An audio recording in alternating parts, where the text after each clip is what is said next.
a dica, no Mandando Bala quando estrear, vai ter também sessões de pré-estreias pagas, não sei precisar a data. Próximo filme que nós temos para conversar é o Tá Dando Onda. Eu confesso que quando eu vi um ano antes de estrear, eu vi a propaganda desse filme, o material de imprensa, eu pensei, putz, mais um filme sobre pinguins, mais um filme em paraísos tropicais, mais uma animação com bichinhos, né? Então eu fui bastante descrente assistir esse filme e me surpreendi, assim, ó, eu fiquei extremamente surpreendido com a qualidade gráfica do desenho, com a primeira animação, a animação computadorizada que eu assisto, que a água parece água, não parece uma geleia.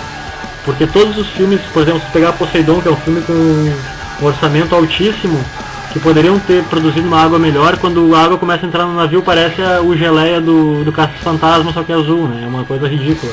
E nesse filme não, eu não sei qual foi a técnica que utilizaram, se utilizaram filmagem e depois... se utilizaram água filmada e depois animaram, não sei como é que eles fizeram, mas ficou assim, ó, qualidade gráfica excelente. E o mais interessante dele é que a narrativa dele é como se fosse um documentário. Não tem aquela preocupação com a linearidade da história. Ele tem uma preocupação com a inovação na linha narrativa em uma animação computadorizada. Então tu vai assistir cenas com ruídos na tela como um bom documentário, tu vai assistir cenas como se fossem 8mm, tu vai assistir cenas bem filmadas, que nem quando colocam câmeras nas pranchas. Então é um documentário sobre uma história fictícia do surf, numa ilha de pinguins, e que o Cadu, que é o personagem principal, ele é pequenininho, ele quer aprender a surfar, ele quer ser o cara, que nem o ídolo dele, que é o Big Z. E o bom desse filme é que ele tem piadas para adultos, mas não tem aquelas piadas que a criança não entende, assim, porque pega Shrek, pega Madagascar, pega Formiguinha Z. Todos esses filmes têm aquelas piadas palhaças para criança, e tem as piadas para adultos que a criança também ri, mas não entende muito, coisas com droga, sexo e tudo mais. Esse do surf não tem, o Tá Dando Onda é um filme é um filme genérico, assim, para todas as idades, bem feito e que tem uma inovação nessa linha narrativa de animação computadorizada. Então é uma ótima dica para levar filhos, sobrinhos. Se tu não assistiu ainda, tem que arranjar alguma desculpa se não tiver nenhuma criança para levar para assistir sozinho. Mas vale bastante a pena e vale o ingresso também. Um filme bastante complicado que sempre divide águas é o Jogos Mortais. A franquia Jogos Mortais, ela sempre... Eu particularmente, cada vez que eu assisto Jogos Mortais, eu demoro uns 3 dias para saber se eu gostei ou não do filme. Tem que analisar todos os cortes do filme para entender se eu gostei ou não, né? Então eu nunca dou uma opinião logo que eu saio do cinema. Então quando... assim, só fazendo um panorama de toda a série Jogos Mortais. Os Jogos Mortais 1, muita gente não gosta por causa da violência, da sangria e tudo mais.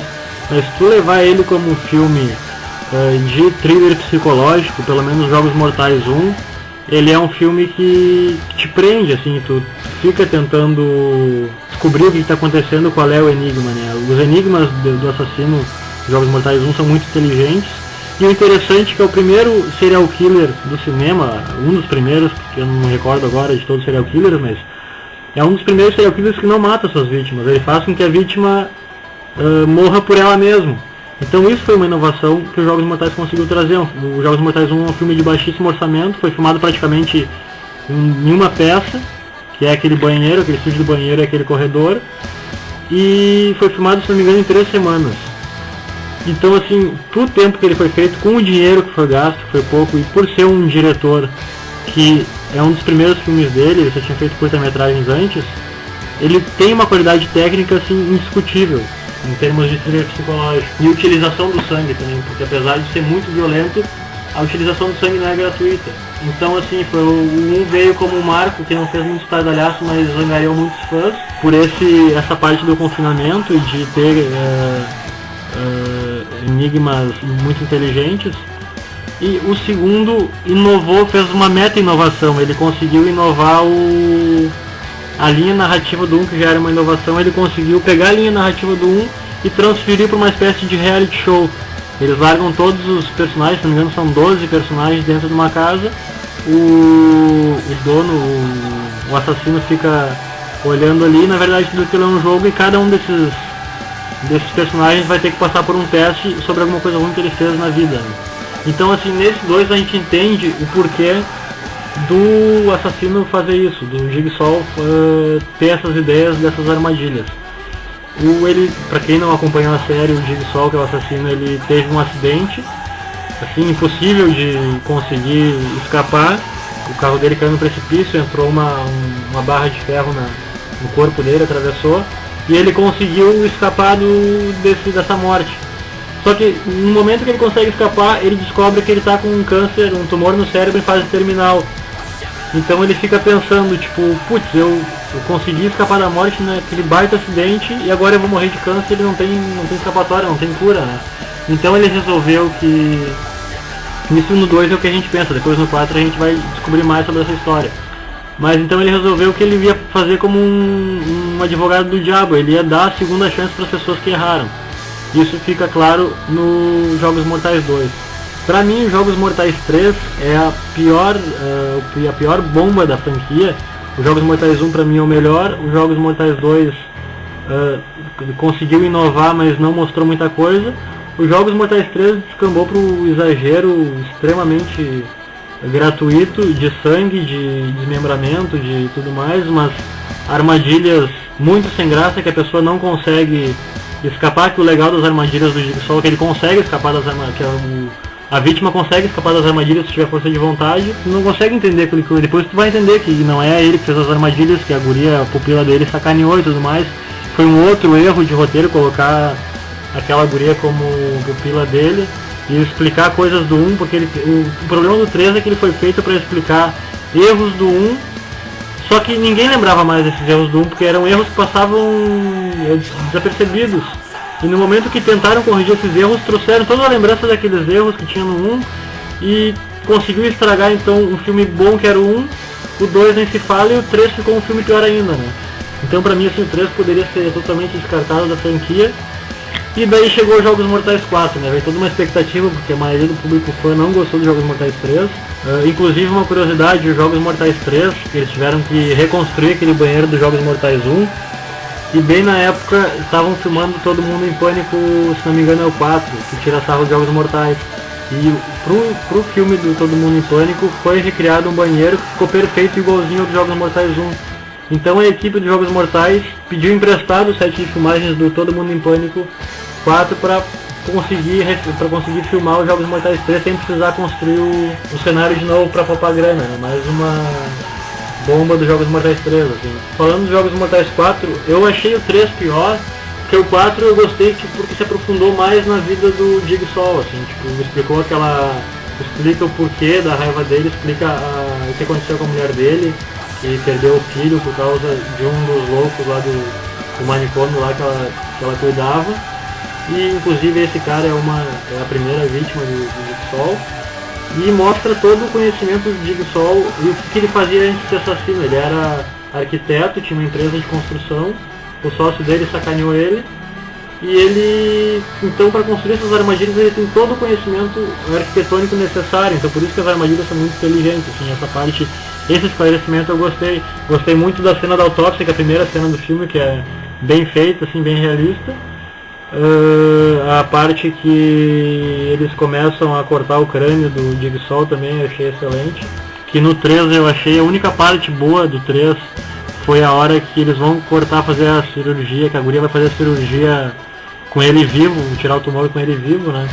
Inclusive no 4 o médico que está fazendo, o legista que está fazendo a autópsia verifica isso, que foi feita uma incisão ali no crânio e tudo mais, que ele tá sem uma tampinha do crânio. E ele vem então para fechar, eu escrevi no blog do Second Papo que ele vem para fechar um caixão com pregos de ouro, porque ele conseguiu deixar menos pior uma franquia que já estava fadada ao fracasso.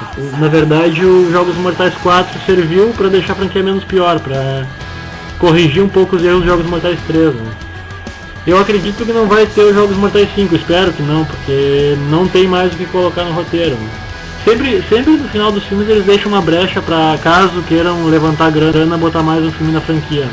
Eu acredito que essa franquia seja uma daquelas que quando a gente estiver bem velho, nossos netos vão comentar e vão achar que é filme cult e a gente vai dizer, não, mas esse filme era uma porcaria, ou esse filme era muito bom, né?